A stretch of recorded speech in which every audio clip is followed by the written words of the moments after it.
What's up, guys? This is the Vinyl Casket. I am Nick. This is the home to the lamest taste. Do me a huge favor and please subscribe and follow here on Twitch. Follow, subscribe, comment, and like the video on YouTube. And follow me on Instagram at Vinyl Casket and Vinyl Casket Comics. Right into it, right next to me, and in the title, you got it. We are talking about the Hulu original Wu-Tang and American Saga Season 2. Season 1, I'll do a short recap about. Wasn't really doing reviews and stuff when that came out, but I love that season. Season 2 is out now. I just finished watching it. We're going to talk about it. So, right up, I'm going to give you a little, recap of what kind of happened in the first season. We'll talk about things that I think this season did really well, did a little bit better than the previous season. We'll talk about what this season did, a little bit of the story, the main concept, how it leads into the third season, which will be coming out, hopefully. I hope I know it's announced, I think, that they're going to start filming, but we don't know. My opinions and my rating. Let's get right into the mess. So yeah. Season 1 of Wu-Tang and American Saga. Basically, you get the whole construction and character development of who each of the artists are, how they know each other, their relationships to each other, their pursuit of music, how they get into music, how they've gotten into music, flashbacks, their love of kung fu movies, and their initial bonds, and what basically all the different layers that create who each artist that is a part of Wu-Tang and what Wu-Tang really stands for is sculpted and becomes what it is. That's the foundation that's laid in season 1. Personally, do I think you really need to watch season 1 to enjoy season 2? No, I think episode 1 gives you a gigantic recap that basically establishes where you're starting on from, and honestly, if I was to just watch season 1 with that recap, season 2 with that recap, and watch the whole season, I don't think I'd be lost. I think it really gives you, and each episode gives you a little bit of recaps from the previous season that tie into each episode. So they did a really good job of adjusting you and making sure that even people that might not have watched season 1 understood what's going down in season 2. Fundamentally and visually, technically, this season took everything that was done right with the first season and times it by 10. Acting, shot selection, visuals, editing, sound quality, storytelling, everything I just think was just on a whole other level. Use of flashbacks, the internal visualizations of their struggles, everything here was done so well. And I just thought it would be, copy and paste. No, they improved. They somehow managed to take a really good formula that they constructed and evolve it. The only negative thing might have been, I thought the actor that played RZA, his vocal delivery of just acting was a little blockish, but I think he gave off what he was trying to do. Okay, story of this season. So this is the season where we really get Wu-Tang. We didn't really get anything from Wu-Tang. None of them used their names that they had, their artist names from Wu-Tang in the first season. No, that was just the foundation that led to the events that causes RZA,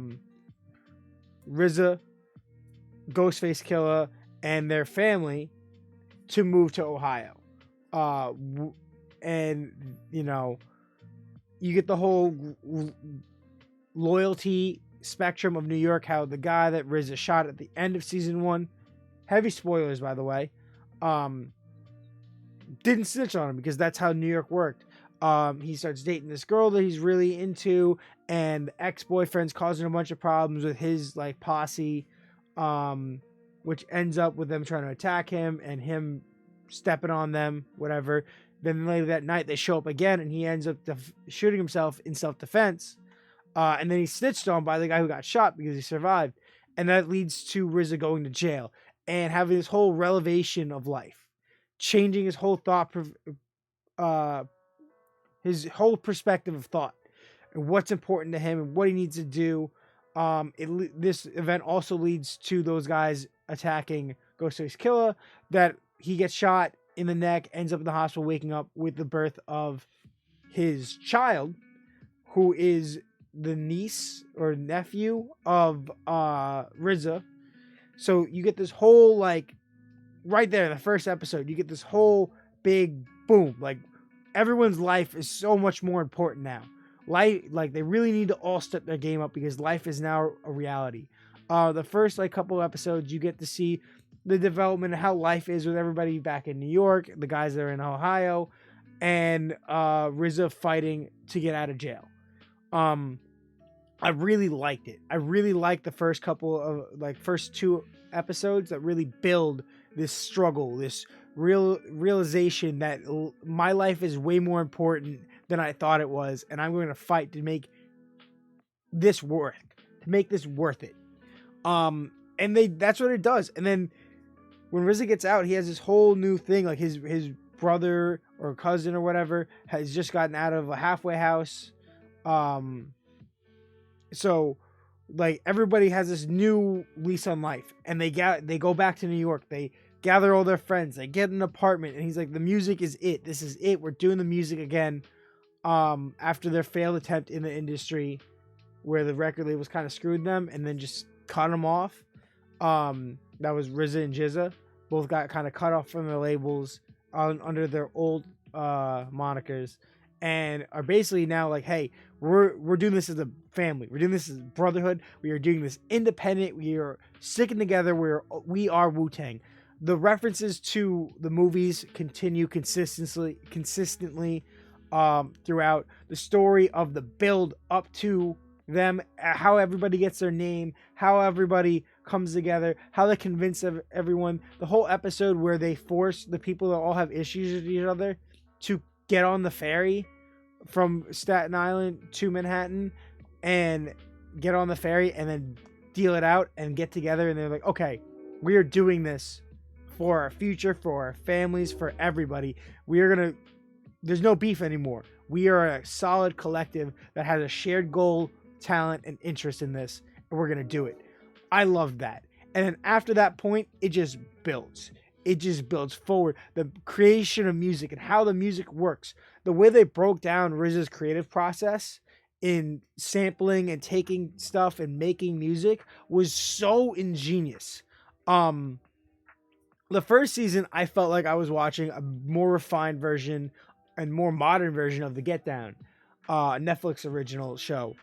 But this was just, oh my God, the music creation process, the way it was done in this season was mind-blowing. Basically, it's like he's sitting at a desk with all his equipment, and the people from each record are in front of him, and he's isolating, and he's speeding it up and talking to them and telling them to do what he wants and crafting the music and splicing it so efficiently and personally. You connect to this process, and then when the music comes together and everyone's spitting their bars, it's just a different experience than any TV or film I've ever seen deal with music. Thought it was incredible. And then my favorite 2 episodes are episodes 7 and 8, which are Airwaves and Saturday Night.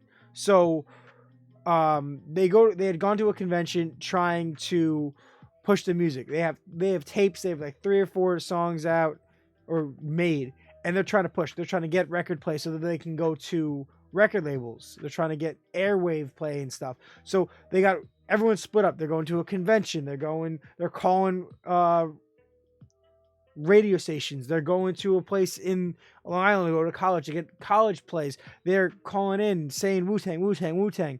And finally, that episode, that whole build of all these different elements, all these different groups on all these different missions trying to push Wu-Tang results in Ghostface Killer and Raekwon pushing sides of difference, hanging out, watching movies, then going to a radio station and say, "Here, play this," and they play it, and then all of a sudden, like at the end of the episode, it's just the coolest feeling.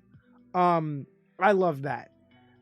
Episode 8 is when they finally start going to record labels, and they're like, "Well, do you play live? Like, have you ever played live with Def Jam?" And the lady calls them out, and basically, in order to do this, one of the guys is like, "No," like they lied. They straight up lied that they had a show that the next night.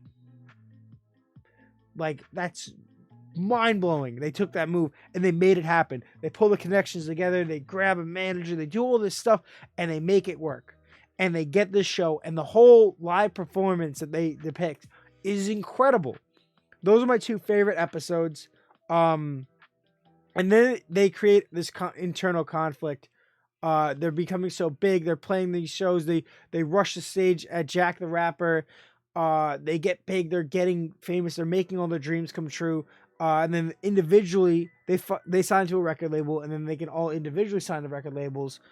And Old Dirty Bastard is upset because they made a business decision above his head to put him on a different record label than what he wanted.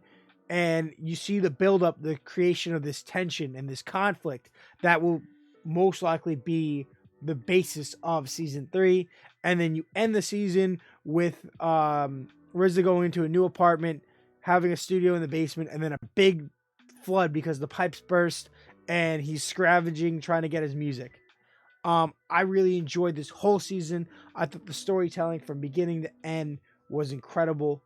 You get so much detail. Like, I know I'm spoiling a lot, but there's so much I couldn't even fathom to talk about right now because there's just so much packed into each episode. So many details and relationship building and struggle and conflict. It's just so interesting. And these actors are so good. Every single one of them gave a golden 5-star performance from beginning to end. Yeah, I think this is great. I can't wait to see the struggles and how they overcome it. How they managed to overcome it in season 3. Obviously, we know what Wu-Tang is. We know at what level they've gotten to. So we know that there is a come up. Every time we see a struggle or they end the season with some kind of setback, we know that they overcome it. So I just can't wait to see how they're going to tell it, how they're going to visualize it, how they're going to depict it. Those are my opinions. Basically, that this show is great, and I can only see them going up because I thought it would just be like a straight line. Like, it was up. First season was high, and I thought they were just going to cruise across. They went even higher. They broke the scale. So I can only imagine what they're going to do next. This show is, I don't want to give anything a 10 out of 10 because I want it to be better. And I only think that this creative staff and this creative team that is directing and writing and filming this are only going to push their boundaries and make it better. So I'm going to give it a 9.5 just because I want that next season to be the 10.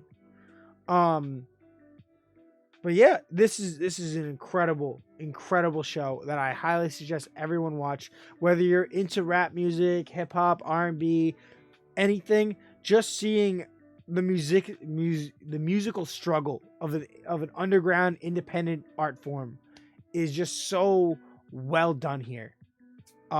They really visualize everything perfectly. Yeah, I think that's all I really have to say. Again, this is the Vinyl Casket. I'm Nick. This was my review of the Hulu original Wu-Tang and American Saga Season 2. Out now on Hulu. Definitely check it out. It is beautiful. This is the home to the lamest taste. I want you guys to do me a huge favor and like, subscribe, comment, follow Instagram, Vinyl Casket Comics, YouTube, The Vinyl Casket, and here on Twitch, at Vinyl Casket. Any recommendations to do reviews, reactions, I'll take it. Thank you guys. I really appreciate it. Remember to please do me the biggest favor and stay lame.